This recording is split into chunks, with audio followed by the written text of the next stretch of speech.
The Indian Ministry of Electronics and IT (MEIT) has released the draft rules for online gaming, which have been introduced as an amendment to the Information Technology Intermediary Guidelines and Digital Media Ethics Code Rules, 2021. These proposed rules aim to regulate the online gaming industry in India and ensure a safe and fair gaming ecosystem for users. Overview of the draft rules. Self-regulatory body. Online gaming companies in India will be required to register with a self-regulatory body. Only games that have been cleared by this body will be allowed to legally operate in the country.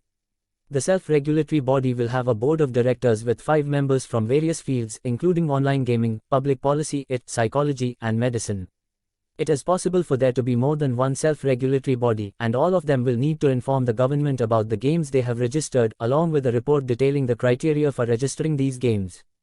Due diligence. Online gaming firms will also have to undertake additional due diligence measures, including KYC, Know Your Customer, checks for users, transparent withdrawal and refund policies for money, and fair distribution of winnings. For KYC checks, these firms will need to follow norms set by the Reserve Bank of India (RBI).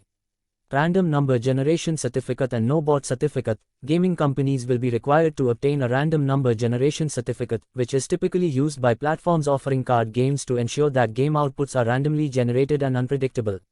They will also need to obtain a no bot certificate from a reputed certifying body, which will confirm that the platform does not use bots or automated processes. Restrictions on betting. Online gaming companies will not be allowed to engage in betting on the outcome of games. Compliance. Similar to social media and e-commerce companies, online gaming platforms will also need to appoint a compliance officer to ensure that the platform is following all relevant rules and regulations. They will also need to appoint a nodal officer, who will act as a liaison with the government and assist law enforcement agencies, as well as a grievance officer to resolve user complaints.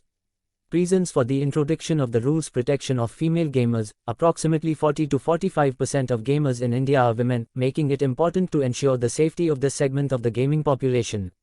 The introduction of these rules is seen as a positive step towards comprehensive regulation of the online gaming industry in India. Growing industry. The Indian mobile gaming industry is expected to reach a revenue of $5 billion in 2025.